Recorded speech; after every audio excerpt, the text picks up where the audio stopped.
আমাদের অনন্য স্টোরি সকল প্রকার পার্ট গল্প দেখতে আমাদের চ্যানেলটি সাবস্ক্রাইব করে পাশে থাকা বেল আইকনটিতে ক্লিক করে অল নোটিফিকেশন অন করে দিন।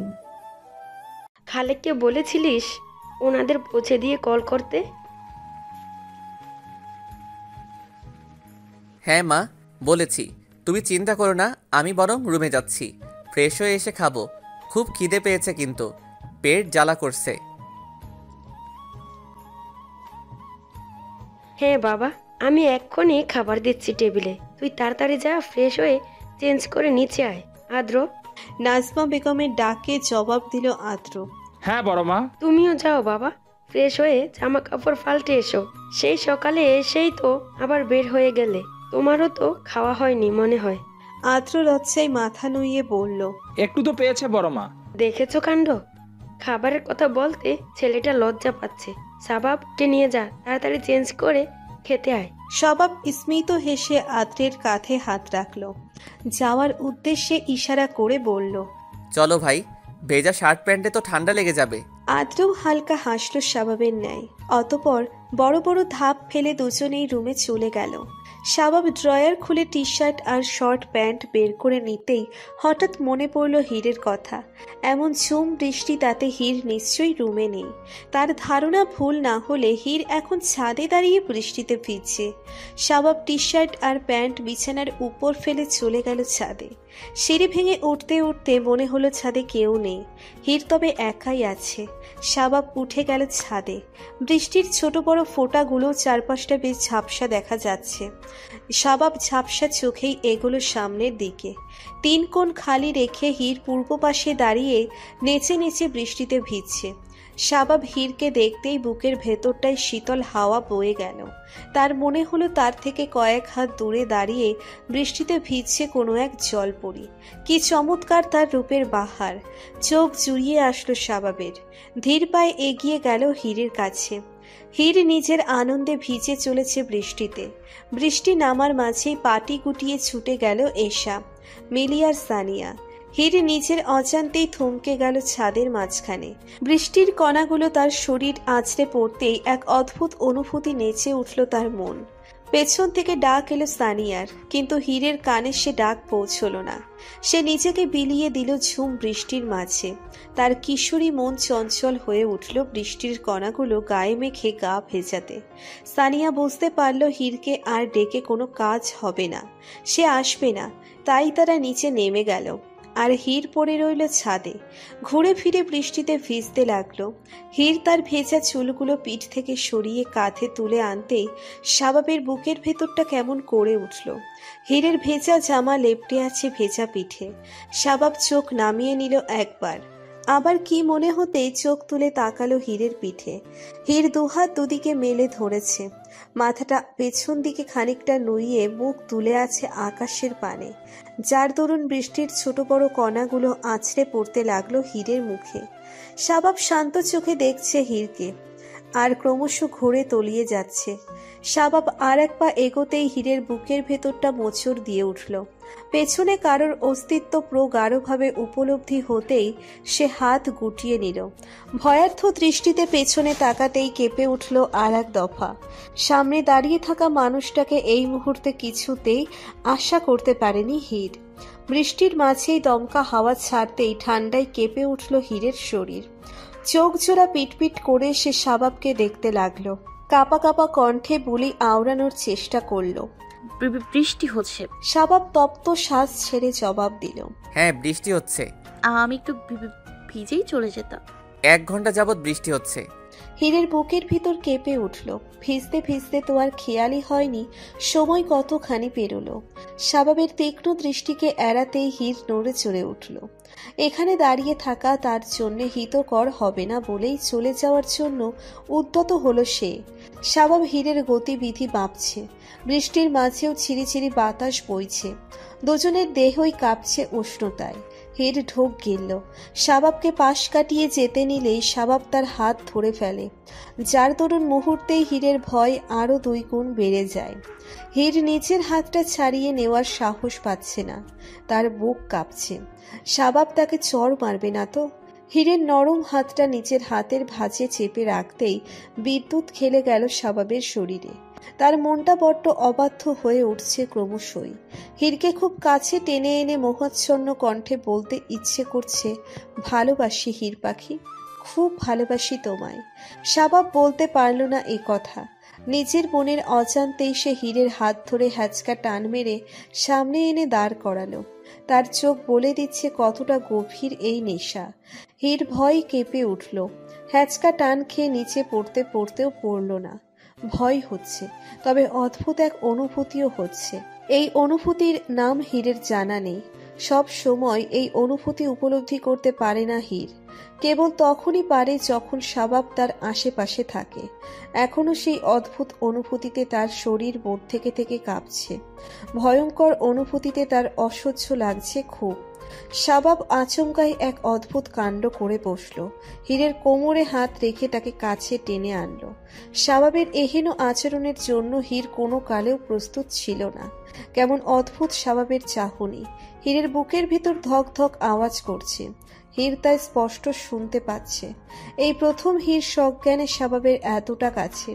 সে ভাবতে পারছে না শাবাব কি এসব ইচ্ছে করে করছে। হীর বুঝতে পারছে না। শাবাবকে আটকানোর উপায় হীরের জানা নেই।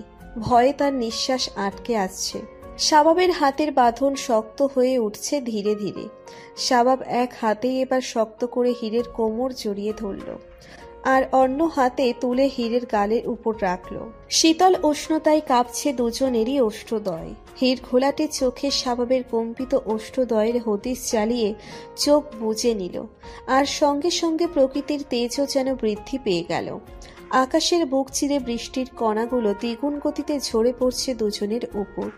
হীরকে চোখ বুজে নিতে দেখেই শাবাবের বুকে তীর বিঁধল। আরেকটু বেহায়া হলো তার অবাধ্য মন আর নির্লজ্জ চাহনি। সে তার কম্পিত ওষ্ঠদ্বয়কে আরেকটু প্রশ্রয় দিয়ে হীরের উষ্ণতায় ঘেরা ওষ্ঠদ্বয়কে আঁকড়ে ধরল। হীর অজানা ভয়ে কেঁপে উঠে খামচে ধরল শাবাবের শার্ট। শাবাব আরেকটু প্রশ্রয় পেল। তার তপ্ত শ্বাস আরেকটু ভারী হলো। তার হাত জোড়ায় হীরকে আরেকটু জড়ালো। বৃষ্টির কণাগুলোর সাথে হীরের চোখের দুফোঁটা নোনা জলও গড়িয়ে গেল। তা আর জানা হলো না শাবাবের। তাদের অতৃপ্ত মনের বাসনা আজ তৃপ্ত নিয়ে পূরণ হতেই রুষে উঠল মেঘরাজ। বিকট শব্দে গর্জে উঠল খণ্ড খণ্ড মেঘেরা, যার শব্দে শ্বাস রুদ্ধ হয়ে গেল হীরের। মুহূর্তেই চেতন ফিরল কত বড় অঘটন ঘটিয়ে ফেলেছে দুজনে। শাবাবকে দুহাতে ধাক্কা মেরে নিজেও পিছিয়ে গেল 4-5 কদম। ধাক্কা খেয়ে শাবাবও নিজের মধ্যে ফিরে এলো। অপরাধী দৃষ্টিতে হীরের দিকে তাকাতেই হীরের কান্না ভেজা মায়াবী চোখজোড়া আবিষ্কার করল। বুকটা কেঁপে উঠল শাবাবের। জড়ানো গলায় বলতে চেষ্টা করলো, সরি হীর পাখি, কিন্তু বলা হয়ে উঠল না। হীর বাতাসের গতি নিয়ন্ত্রণ করে ছুটতে পালালো মুহূর্তেই। হীর চলে যেতেই শো শো করে বাতাসের গতি বেড়ে গেল। শাবাব 1 মিনিট দাঁড়িয়ে বাতাসের বেগ আটকালো। বুক ফুলিয়ে দীর্ঘশ্বাস ফেলে নিজেও চলে গেল রুমের উদ্দেশ্যে। হীর দাঁড়িয়ে আছে শাওয়ারের নিচে। দুহাতে চোখ মুখ চেপে ধরে মাথা ঠেকালে দেওয়ালের বুকে। আর ঠিক তখনই কেউ নক করলো বাথরুমের দরজায়। মুহূর্তেই মনে হলো শাবাবের কথা, কিন্তু তার ভুল ভাঙলে সুরেলা কণ্ঠে ডেকে উঠল রুবি। আফা, আপনি এই বেলায় গোসল করতেছেন? খালাম্মাই জানলে তো বকবে আপনারে। কি চাই? কড়া গলায় প্রশ্ন করল হীর। রুবি দমে গেল, নিচু স্বরে বলল, খালাম্মাই ডাইকা পাঠাইছে আপনারে। কেন? দুপুরে খাওয়ান তো আপনার থালাতেই গুছাইয়া খাইতে ডাকতাছে। হীর ফুস করে নিঃশ্বাস ছাড়ল। জবাবে না মত পোষণ করতে গিয়ে মনে হলো খিদেই তার পেট জ্বলছে, এখন আর না করা সম্ভব না। তাই ছোট্ট করে জবাব দিল, আসছি। রুবি আর দাঁড়ালো না। হীরের জবাব পেয়ে সে নিজের কাজে চলে গেল। হীর ভেজা চুলে আয়নার সামনে এসে দাঁড়ালো। গোল গোল চোখ পাকিয়ে নিজেকে দেখছে সে। তার মনে হচ্ছে তাকে দেখতে খুব অদ্ভুত লাগছে। তার মনে হওয়ার পিছনে কারণটা অবশ্য ছাদে ঘটে যাওয়া সেই অনাকাঙ্ক্ষিত ঘটনাটি। হঠাৎ দুজনেরই যে কি হলো এখনো বুঝে উঠতে পারছে না হীর। চোখ জোড়া সরু করে ফেলল হীর। মুখ বেঁকে নিজেকে এবার দেখতে লাগলো। এভাবেও তাকে দেখতে বড় অদ্ভুত লাগছে। মনে মনে প্রশ্ন জাগছে, তার চোখ দুটি যদি এমন ছোট হতো বা রসগোল্লার মতো বড় হতো, হলেও কি তাকে দেখতে অদ্ভুত লাগতো? তার মুখটা যদি বাঁকা হতো, তাহলে তাকে দেখতে কেমন লাগতো? অদ্ভুত সব প্রশ্নদের ভিড় হচ্ছে মনে। পেটে আবারও খিদের টান পড়াতে মোচড়ে উঠল। চোখ মুখ স্বাভাবিক করে নিজেকে দেখলো আয়নায়। এবার সব ঠিক আছে, স্বাভাবিক আছে। খেতে যাওয়ার আগে মনে হলো একটা মানুষ কয়দিন না খেয়ে বাঁচতে পারে? সে কি এই চেষ্টাটা করতে পারে? পরক্ষণেই বড়মার কথা মনে পড়ল। সে না খেয়ে প্র্যাকটিস করতে চাইলেও বড়মা তাকে এই কাজ কখনো করতে দিবেন না। আর কোনো বিশেষ ভাবনাতে নিজেকে জড়ালো না সে। নিচে চলে গেল। ডাইনিং টেবিল ফাঁকা। এই সময় বড়মার এখানে থাকার কথা। হাতে থাকবে এক প্লেট খাবার আর মুখে থাকবে মেকি ডাকের ছোপ। তার মুখখানা দেখে মাথা নিচু করে এসে খেতে বসবে। চুপচাপ খাবে, মাঝে কোনো কথা হবে না। খাওয়া শেষ হতেই ঔষধের বক্স থেকে ঔষধ নিতে নিতে বড়মা গাল ফুলিয়ে বলবেন, এই শরীরে বৃষ্টিতে কেন ভিজেছ? জবাব দিতে পারবে না। তার মনের মধ্যে অপরাধ বোধ কাজ করবে। চোখ পিটপিট করে বড়মার দিকে তাকিয়ে বাচ্চা সুলভ কণ্ঠে বলবে, আর ভিজবো না বড়মা, এই প্রমিস করলাম। বড়মা বিশ্বাস করবে না হীরের প্রমিসে, তবুও হাসি মুখে মেনে নিবে। হীর ভাবনার ঘোর কাটিয়ে টেবিলে এসে বসতেই প্লেট ভর্তি খাবার নিয়ে হাজির হলো রুবি। মুখে উত্তেজনার হাসি। রান্নাঘরে সে মহাব্যস্ত। হীরের খাবার নিচের হাতে নিয়ে আসতে খুব আনন্দ হয় তার। হীর বিরস মুখে প্রশ্ন করল, বড়মা কই? খালাম্মাই অহনই আইবো আফা, আপনি একটু অপেক্ষা করেন। হীরের মুখে হাসি ফুটল। সে এবার মনের আনন্দ নিয়ে অপেক্ষা করতে পারবে। চেয়ারে ঠেস দিয়ে বসলো হীর। শপিং এর জন্য লম্বা একটা লিস্ট করা হয়েছে। সবগুলো আজই কমপ্লিট করতে হবে। সন্ধ্যার দিকে রওনা হবে সবাই। ওদিক থেকে নেহালদের পরিবারও আসবে। দুই পরিবার মিলে হবে শপিং। আপন মনে আবারও ভাবনাদের আনাগোনা হলো। কখন যে সামনে কেউ একজন এসে বসলো তা টেরই পায়নি হীর। আচমকা মনে হলো শাবাব তার সামনে বসে আছে। বুকের ভেতরটা মোচড় দিয়ে উঠল। চমকে উঠে নড়ে চড়ে বসতে বসতে চারপাশে খেয়াল করলো তারা দুজন ছাড়া আর কেউ নেই। শাবাব আর চোখে দেখছে হীরকে। মনে মনে ভাবছে হীরকে কি করে সরি বলা যায়। হীরকে যতদূর জানে সে ওরকম একটা ঘটনার পর হীর ভুলো ক্রমেও কথা বলবে না তার সাথে। শাবাব হীরের অ্যাটেনশন পাওয়ার জন্য গলা খাকারি দিল। হীর আর চোখে তাকালেও সরাসরি দেখলো না শাবাবের দিকে। শাবাবের জন্য এটাও অনেক বড় কিছু। শাবাব ঢোক গিলে গলা ভেজালো। শান্ত কণ্ঠে বলল, তুই কি আমার উপর রেগে আছিস? না না। ছাদের ঘটনার জন্য I am extremely sorry Heer. হীরের এবার চরম অস্বস্তি হচ্ছে। ঘটে যাওয়া ঘটনা নিয়ে কথা বলাটা মোটেও স্বস্তির নয়। শাবাবকে কি করে বোঝাবে? আমার মনে নেই। কি মনে নেই? কিছুই মনে নেই। মনে থাক বা না থাক, তবু I am sorry Heer. Please তুই ওগুলো মনে রেখে। ইটস ওকে ভাইয়া, তুমিও ভুলে যাও না প্লিজ। কি ভুলে যাবে? কি করেছিস দুটিতে? নাজমা বেগমের ব্যস্ত গলা। কেঁপে উঠল দুজনেই। শাবাব মায়ের দিকে করুণ চাহনি দিয়ে হীরের দিকে তাকালো। হীর অস্বস্তিতে মাথা নুইয়ে নিল। শাবাব হীরের মনের কথা বুঝে নিয়ে মায়ের দিকে তাকিয়ে জোরপূর্বক হাসার চেষ্টা করে বলল, ও কিছু না মা, তুই কোথায় ছিলে? খাবার কি আজ পাবো না? খিদেই এবার আমি মরে যাচ্ছি। ছেলের বাণীতে নাজমা বেগম ব্যস্ত হয়ে গেলেন। জবাব নেওয়া দেওয়া বাদ দিয়ে চটজলদি খাবার নিয়ে ছেলের সামনে হাজির হলেন। খাবার সামনে পেতে শাবাব আর কিছু বলার সুযোগ না দিয়ে খেতে শুরু করলো। নাজমা বেগম হীরের কাছে গিয়ে পাশে চেয়ার টেনে বসলো। হাতে ভাত মাখিয়ে হীরের মুখে প্রথম লোকমা তুলে দিতেই পেছন থেকে হাজির হলো আদ্র। আদ্রকে দেখতে নাজমা বেগম রুবিকে ডেকে খাবার দিতে বলতেই রুবি খাবার নিয়ে এলো। আদ্রও বসে পড়ল শাবাবের পাশে। লিস্ট কোথায়? ড্রয়িং রুমে দাঁড়িয়ে ব্যস্ত কণ্ঠে জিজ্ঞেস করলেন নাজমা বেগম। আজিম সাহেব সন্ধ্যার খবরের কাগজ নিয়ে বসেছেন। বউয়ের ব্যস্ত কণ্ঠে তার কোনো ভ্রুক্ষেপ নেই। সিঁড়ি থেকে নামতে নামতে পাল্টা প্রশ্ন করল শাবাব, কিসের লিস্ট? নাজমা বেগম ব্যস্ত কণ্ঠে জবাব দিলেন, শপিং এর লিস্ট কার কাছে আছে জিজ্ঞেস করতে। আর বাকিরা কোথায়? কখন বের হবে সবাই? শাবাব হাত ঘড়িতে সময় দেখে বলল, লিস্ট বোধহয় হীরের কাছে আছে। নিচে আসার সময় শুনলাম। আর বাকিরা তো রেডি, এখনই চলে আসবে। আমরা এসে গেছি। এক এক করে সিঁড়ি ধরে নেমে এলো সবাই। সবার মাঝে হীর অনুপস্থিত।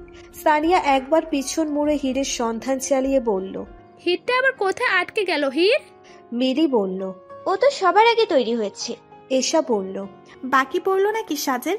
আজিম সাহেব পেছন থেকে খবরের কাগজ ভাঁজ করে উঠে এলেন এদিকে। যাওয়ার তাড়া করে বললেন, আমরা তো এক গাড়িতে যাব না। সানি, তুমি, আমি আর তোমার মা চলো। ওইদিকে নেহালরা বোধহয় এসে পড়েছে শপিং মলে। আর শাবাব, তুমি হির আর ওদের নিয়ে অন্য গাড়িতে এসো, কেমন? বাবার আদেশে মাথা নাড়ল শাবাব। নাজমা বেগম আর একবার উকি দিলেন হীরের রুমের দিকে। বের হতে না দেখে শাবাবের উদ্দেশ্যে বললেন, আমরা আগেও বাবা, তোরা সাবধানে আসবি কিন্তু। শাবাব স্মিত হেসে বলল, আচ্ছা, সাবধানে আসবো, চিন্তা করো না। সানিয়ারা বেরিয়ে পড়ল। তাদের যাওয়ার পানে তাকিয়েই তিনি বন্ধু সোফায় গিয়ে বসল। হীর এখনো নামছে না। শাবাবের কপালে চিন্তার ভাঁজ দেখা যাচ্ছে। নিচে থেকে যতক্ষণ গিয়ে না দেখবে ততক্ষণে শান্তি হবে না। শাবাবকে বারবার উকি ঝুঁকি দিতে দেখে আদ্র মিটমিটিয়ে হেসে বলল, ভাইয়া একবার গিয়ে দেখে আসা উচিত, ওর এত লেট কেন হচ্ছে? হ্যাঁ, আমারও মনে হচ্ছে একবার দেখা উচিত। এখন আসছে না কেন? তুমি ডাকবে বলে হয়তো অপেক্ষা করেছে হীর। এশা আর আদ্র মুখ চেপে হেসে উঠল। শাবাবও হাসল মনে মনে। হীরের রুমের উদ্দেশ্যে হাঁটা দিয়ে বলল, আসছি আমি। শাবাবের যাওয়ার পানে তাকিয়ে তিন বন্ধু আরো এক দফা হাসল মুখ টিপে। হীর কালো চুড়িদারটা পাল্টে স্কার্ট পরেছে, বিভিন্ন রঙের ফুলের কাজ স্কার্টে। স্কার্টের উপর সাদা লেডিস শার্ট, গলায় ঝুলছে সিলভার রঙের নেকলেস, কানে তাদেরই গোল ইয়াররিং, পিঠ অব্দি ছড়িয়ে আছে সিল্কি চুলগুলো। মাঝখানে লম্বা সিঁথি, চুলগুলোর অর্ধেক সামনে আনলো। চোখে কাজল এঁটেছিল চুড়িদারের সাথে মানাবে বলে, কিন্তু এখন মনে হচ্ছে মানাচ্ছে না। ঠোঁটের লিপ বাম মুছে হালকা গোলাপি রঙের লিপস্টিক লাগিয়েছে। সব মিলিয়ে পারফেক্ট, কিন্তু কাজলটা নিয়ে একটু দুশ্চিন্তা হচ্ছে বটে। আয়নার সামনে দাঁড়িয়ে নিজেকে দেখছে। যখনই কাজলটা মোছার জন্য হাত উঠালো তখনই পেছন থেকে পরিচিত কণ্ঠ ভেসে আসলো, কাজলটা মুছে ফেললে ভালো লাগবে না? হীর চমকালো কিঞ্চিত, কিন্তু বহিঃপ্রকাশ ঘটল না। সে আয়নার মধ্যে থেকেই তাকালো। দরজার কাছে দাঁড়িয়ে আছে শাবাব, সাদা টি শার্টের উপর কালো জ্যাকেট। এই গরমে জ্যাকেট কে পরে? প্রশ্নটা নিজের মধ্যেই চেপে রাখলো হীর। জ্যাকেটটা দেখে হীরের মনে হলো এটা শীতের নয়, গরমেও সাধারণ শার্ট টি শার্টের মতোই অনায়াসে পরা যায়। মাথার চুলগুলো শাবাবের ফর্সা কপালে চুম্বন আঁকছে বারবার। চোখ জোড়া নির্লিপ্ত চাহনিতে চেয়ে আছে। হীর সোজা হয়ে দাঁড়ালো, পেছন মুড়ে তাকাতে তাকাতে বলল, আঁচল লাগালে লিফটে যায়। দারুণ লাগে, ভীষণ মায়াবী। এত কিছুর হিসেব অজান্তেই রেখে ফেলি। হীর মনে মনে হাসলো। শাবাবের সাথে অকারণে কথা বলতে ইচ্ছে করছে তার, কিন্তু প্রশ্ন খুঁজে পেল না। শাবাব হাত ঘড়িতে আবারও ব্যস্ত চোখ বুলালো, তারা দিয়ে বলল, সবাই নিচে অনেকক্ষণ ধরে অপেক্ষা করছে, এত লেট কেন? হীর নিজেকে একবার দেখলো, অতঃপর পার্স আর ফোন হাতে উঠিয়ে নিয়ে বলল, আমি তো সবার আগেই রেডি ছিলাম। বের হতে যাব ঠিক তখনই হয়ে গেল একটা ব্লান্ডার। বিছানার ওই কোনো ছোট্ট একটা আলপিন বেরিয়েছিল, যাওয়ার পথে ওখানটায় পা আটকে গেল। পছন্দের চুড়িদারটা ওখানেই ছিঁড়ে গেল, তাই নতুন করে আবার চেঞ্জ করে রেডি হতে হলো। হাঁটার পথে চোখ কই থাকে তোর?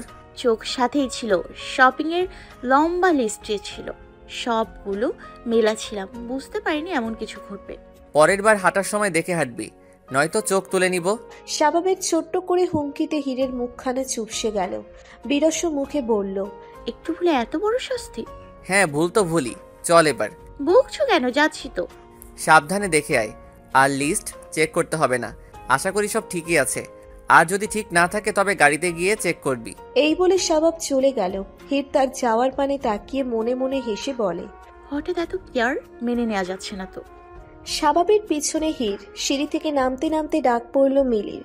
কি ব্যাপার, ড্রেস চেঞ্জ? মুখ তুলে তাকালো হীর, আর চোখে শাবাবের অবস্থান দেখে সিঁড়ির শেষ ধাপ অতিক্রম করে স্বাভাবিক কণ্ঠে বলল, চুড়িদারটা আলপিনে আটকে ছিঁড়ে গেছে।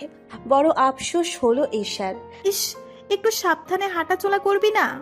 এশার কথাটা পছন্দ হলো না আদ্রের, তাই মুখ কুচকে বলল, তুই বলছিস সাবধানে হাঁটার কথা, রাস্তায় এক গাদা গোবর থাকলেও তো তুই সোজাভাবে হাঁটতে পারিস না, আর শেষ অবধি সেই গোবরেই পা। ফিক করে হেসে দিল মিলি। আদ্রর কথায় সম্মতি দিয়ে বলল, ওই যে সেবারের ঘটনাটা মনে আছে তো? কি বোকার মতো অকাশটাই না করেছিলিস তুই। তোরা কত সোজা হয়ে হাঁটাচলা করিস জানা আছে কিন্তু আমার। হীরের কথায় মুখের হাসি উড়ে গেল দুজনেরই। মুখে হাত চেপে অসহায় চোখে হীরের দিকে তাকালো। এসা বুকে বল পেল। আদ্র আর মিলির দিকে তাকিয়ে শয়তানি হাসি দিয়ে বলল, আপ কাহা যাওগে তুম লোগ? হীর গাল ফুলিয়ে নিঃশ্বাস ছাড়ল, তিনজনের উদ্দেশ্যে বলল, ওরা হলি কুকুরের বাঁকা লেজ, যা ধরে ঝুলে পড়লেও কখনো সোজা হওয়ার নাই। ঠিক তেমনি একজনকে সাপোর্ট করলে সেও হাতে চাঁদ পেয়ে বসে আর লেগে পড়ে আরেকজনের মজা ওড়াতে। তিনজনেই এবার ততস্থ চোখে তাকালো হীরের দিকে। জবাবে মুখে হাত চেপে দাঁত কেলিয়ে হাসল। হীর চোখে মুখে বিরক্তি ঢেলে বলল, অলরেডি অনেক লেট হয়েছে আমার, আর বেশি লেট করার ইচ্ছে থাকে বাসায় থাক তোরা। এবারও জবাবে তারা কিছু বলতে পারল না। তিনজন স্রেফ মুখ চাপাচাপি করে জিহুব্বা কাটল। স্বভাবের সহজ কথা, তোরা গাড়িতে গিয়ে বস, আমি কলটা ধরে আসি। আধা ঘন্টা পার হতে চলল। স্বভাবের কলে কথা বলা এখনো শেষ হয়নি।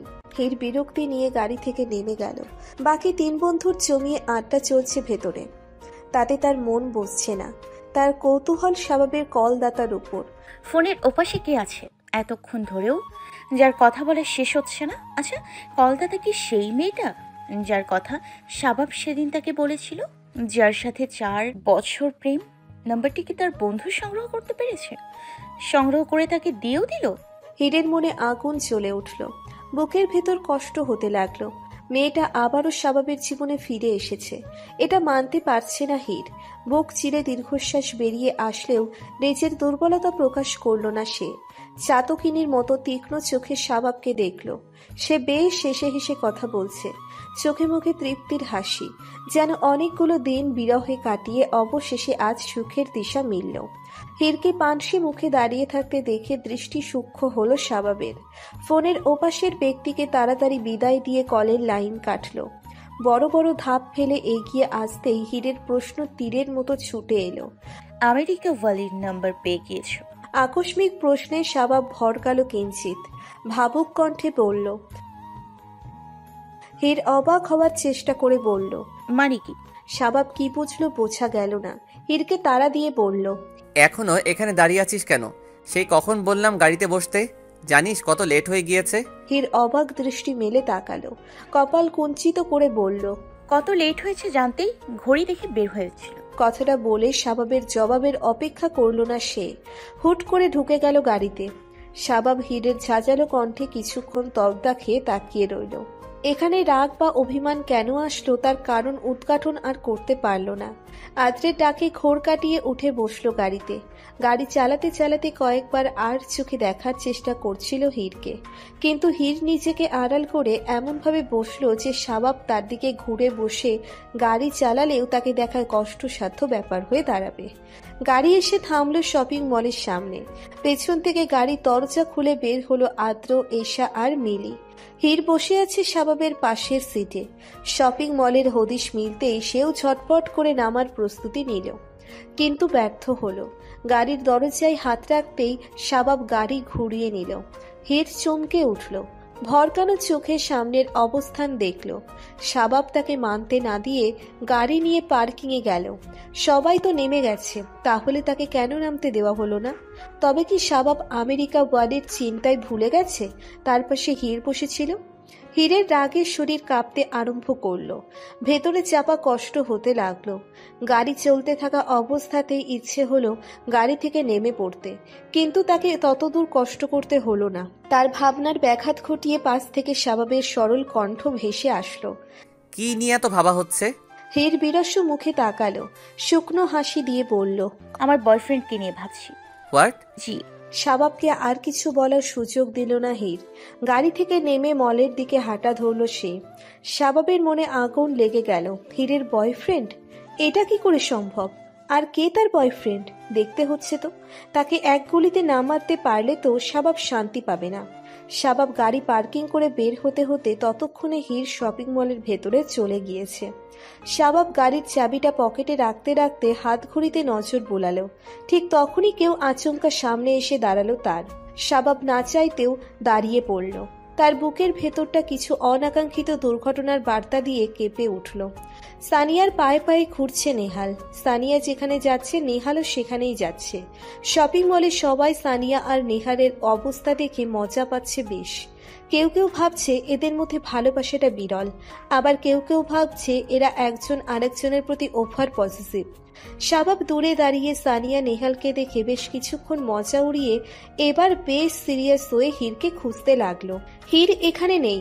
গ্রাউন্ড ফ্লোরে কিছুক্ষণ আগে দেখা গেলেও এখন আর দেখা যাচ্ছে না। শাবাব ভাবলেও মাকে জিজ্ঞেস করবে, কিন্তু মা তো মহা ব্যস্ত নেহালের মায়ের সাথে, আর বাবা ব্যস্ত নেহালের বাবার সাথে। হীরও নেই আর তার ফ্রেন্ডরাও নেই। হোপফুলি তারা চারজন একসাথেই আছে। শাবাব কাউকে একটা ফোন করতে করতে সেকেন্ড ফ্লোরে গেল। সেকেন্ড ফ্লোর কেবল জেন্টসদের জন্য। জেন্টস শার্ট প্যান্ট জুতা দিয়ে ভরপুর চারিপাশ।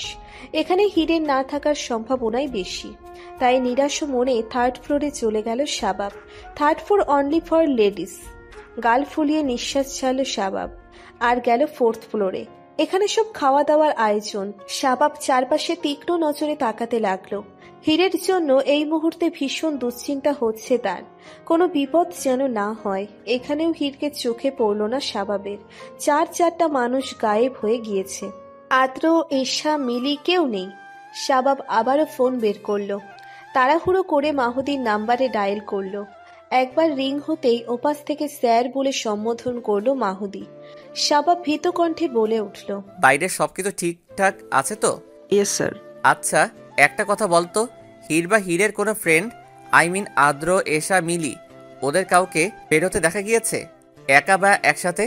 স্যার, আমরা তো ওনাদের কাউকে ভেতরে যেতে দেখিনি। হোয়াট রাবিশ, ওরা তো একসাথে ভেতরে এসেছে, অ্যান্ড 5 মিনিটস আগেও তারা গ্রাউন্ড ফ্লোরে ছিল।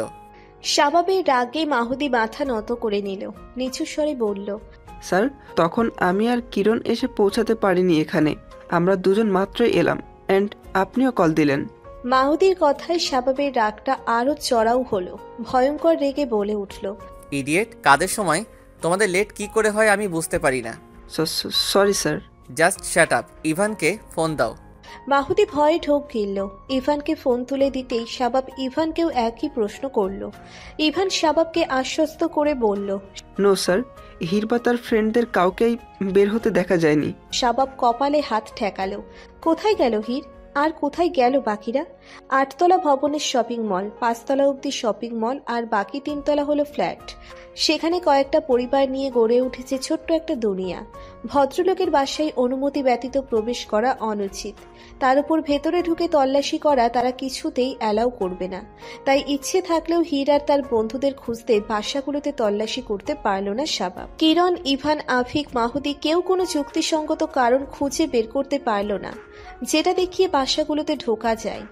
8 তলা ভবনের ছাদে দাঁড়িয়ে আছে শাবাব। চারপাশে কৃত্রিম আলোর ছড়াছড়ি। রাস্তা থেকে ভেসে আসছে দ্রুত গতিতে ছুটে চলা যানবাহনগুলোর আত্মচিৎকার। এসব অসহ্য শব্দগুলোর মাঝেও মাথায় ঘুরপাক খাচ্ছে সব ভয়ঙ্কর চিন্তা ভাবনা। একের পর এক কল দিয়ে চলেছে হীরের নাম্বারে। ফোনটা বেজে যাচ্ছে, কিন্তু কেউ ধরছে না, যার দরুন দুশ্চিন্তাগুলো আরো ভয়ঙ্কর রূপ ধারণ করছে। বাকিদের ফোনেরও একই অবস্থা। কি যে হচ্ছে মাথায় ঢুকছে না শাবাবের। মাথা ফেটে যাচ্ছে তার। ভেতরের আতঙ্ক ক্রমশ মাত্রা ছাড়িয়ে যাচ্ছে। স্যার, নিচে ওনাদের কিছু জানাবো। কিরণের প্রশ্নে দীর্ঘশ্বাস ফেলল শাবাব। পেছন মুড়ে কিরণের দিকে তাকিয়ে বলল, না, এই মুহূর্তে বাবা মাকে কিছু জানালে ব্যাপারটা বিগড়ে যাবে। তারা অযথা দুশ্চিন্তা করবে, আর দেখা যাবে সানির বিয়েটা আবারও মাঝপথে বন্ধ করে দিতে হবে। কিরণ হ্যাঁ সূচক মাথা নেড়ে বলল, ওকে স্যার। রিদি কারোর সঙ্গে কলে কথা বলছিল এতক্ষণ। মাত্রই কল কেটে দ্রুত পায়ে এগিয়ে এলো শাবাবের সামনে। ব্যস্ত ভঙ্গিতে বলল, স্যার, নিচের সবগুলো সিকিউরিটি ফুটেজ চেক করা হয়েছে। হীর বা তার ফ্রেন্ডরা কেউই বাইরে যায়নি, তারা ভেতরে আছে, কিন্তু ঘন্টাখানেক যাবৎ তারা ক্যামেরাতে ধরা পড়েনি। শাবাব কপালে হাত ঠেকিয়ে নিঃশ্বাস আটকে নিল। সবটা যেন গোলমাল পাকিয়ে যাচ্ছে। কি থেকে কি হয়ে যাচ্ছে ধরতে পারছে না তার মস্তিষ্ক। এই বেটা, আই বলছি, একটা শব্দ করবি তো মাথা বারবার শুট করে দিব। আফিক এক লোকের কলার টানতে টানতে নিয়ে হাজির হলো শাবাবের সামনে। লোকটা আফিকের হাতের রিভলভার দেখে ভয়ে কুঁকড়ে গেল। হাঁসফাঁস করতে করতে কম্পিত স্বরে বলল, আমাক ছাড়ি দেন বাবু, আমাক ছাড়ি দেন, আমি কিছু করিনি গো বাবু, আমাক ছাড়ি দেন। শাবাব তীক্ষ্ণ চোখে দেখলো লোকটা উনি সেই লোক যাকে পার্কিংয়ে দেখা গিয়েছিল, যার হাবভাব চালচলন সবটাই সন্দেহজনক ছিল। হীরকে খুব তীক্ষ্ণ দৃষ্টিতে দেখছিল আর হঠাৎ শাবাবের সামনে এসে পড়েছিল। লোকটার অনুনয় ঘেরা কণ্ঠে শাবাবের কোনো হেলদোল দেখা গেল না।